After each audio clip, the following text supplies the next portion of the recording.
ओम तत्सत। ओम श्री परमात्मने नमः। ओम श्री गुरुवे नमः। ऋष रेणु के उदर में इंद्र का निवास और उनके ग्रह, नगर, देश, लोक एवं त्रिलोक के साम्राज्य की कल्पना का विस्तार। भुषुंड जी कहते हैं, विद्याधर, किसी समय की बात है, कहीं किसी कल्प वृक्ष में उसकी युगल शाखा में ब्रह्मांड रूपी गूलर का फल प्रकट हुआ।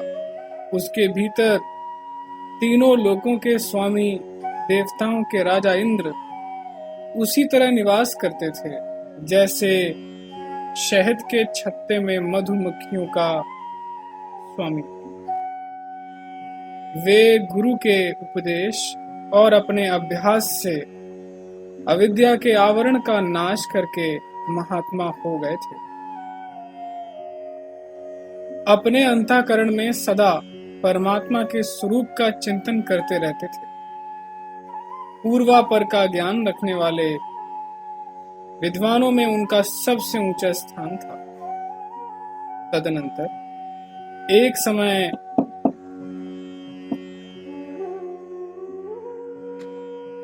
प्रभावशाली भगवान नारायण और शिव आदि जब कहीं अपने लोकातीत परम धाम में विराजमान थे, उस समय उन देवराज इंद्र ने अकेले ही अस्त्र शस्त्र रूपी अग्नि ज्वाला को धारण करने वाले महापराक्रमी असुरों के साथ युद्ध किया। उसमें उनकी पराजय हुई और उन्हें तुरंत ही युद्ध भूमि से भागना पड़ा। शत्रु उनके पीछे पड़ गए थे, अतः वे बड़े वेग से 10 दिशाओं में भागते फिरे। उन्हें कहीं भी ऐसा आश्रय नहीं मिला जहां वे विश्राम ले सके। इतने में ही उनके शत्रुओं की दृष्टि कहीं इधर उधर चली गई।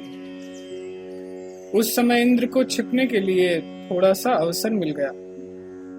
उन्होंने अपने संकल्प जनित स्थूल साकार रूप को शांत करके अपने अंतःकरण के भीतर ही सूक्ष्म भूत में विलीन कर दिया और अत्यंत अणु रूप होकर बाहर सूर्य की किरणों में स्थित किसी ऋष रेणु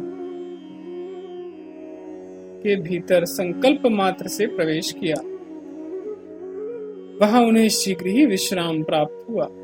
फिर तो उन्हें युद्ध की बात भूल गई और इसीलिए वहां से बाहर निकलने का संकल्प भी निवृत्त हो गया। वहां उन्होंने अपने रहने के लिए एक घर की कल्पना की और क्षण भर में उन्हें अनुभव हुआ कि घर का निर्माण हो गया तथा मैं उसमें रह रहा हूं।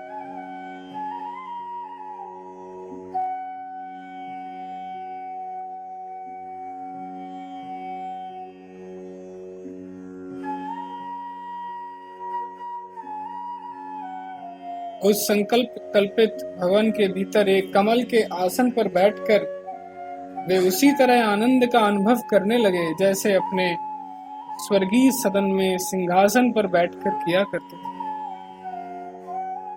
उस घर में रहते हुए इंद्र ने एक ऐसा कल्पित नगर देखा जिसके परकोटे और महल मणि, मोती तथा मूंगे आदि से बने हुए थे।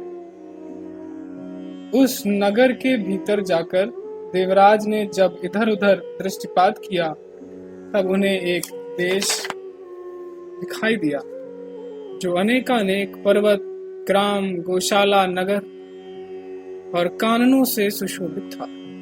तत्पश्चात वैसे ही संकल्प से युक्त हुए इंद्र ने एक विशाल लोक का अनुभव किया जिसमें बहुत से पर्वत, समुद्र, पृथ्वी, नदियां, नरेश और उनके राज्य की सीमाएं दृष्टिगोचर होती थी।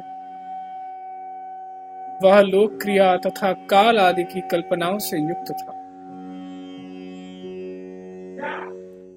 इसके बाद उसी तरह के संकल्प का आनंद लेने वाले इंद्र देवेंद्र ने वहां तीनों लोकों को देखा जो पाताल, पृथ्वी, आकाश, स्वर्ग, सूर्य और पर्वत आदि अनेक पदार्थों से भरे पूरे थे। फिर उसी त्रिलोकी में भोग राशि से विभूषित हुए इंद्र देवराज के पद पर प्रतिष्ठित हुए। कुछ काल के बाद उन्हें एक पराक्रमी पुत्र प्राप्त हुआ, जिसका नाम था कुंद। तत्पश्चात वे प्रशंसा के योग्य देवराज इंद्र जीवन के अंत में शरीर का परित्याग करके मोक्ष को प्राप्त हो गए। इसके बाद उनके पुत्र कुंद त्रिलोकी के राजा हुए। फिर वे भी अपने एक पुत्र को जन्म देकर जीवन के अंत में काल के अधीन हो परम पद को प्राप्त हुए। तदनंतर कुंद का पुत्र भी पिता की ही भांति दीर्घ काल तक राज्य करने के पश्चात अपने पुत्र को राज्य सिंहासन पर बिठाकर जीवन के अंत में परम पद को प्राप्त हो गया। सुंदर। इस प्रकार उस देवराज इंद्र के सहस्त्रों पौत्र राज्य पर प्रतिष्ठित हुए और काल के गाल में चले गए। आज भी वहां उन्हीं के पौत्रों का राज्य, जिनमें से असंख्य इस समय राज सिंहासन पर प्रतिष्ठित। ओम तत्सत, ओम तत्सत, ओम तत्सत।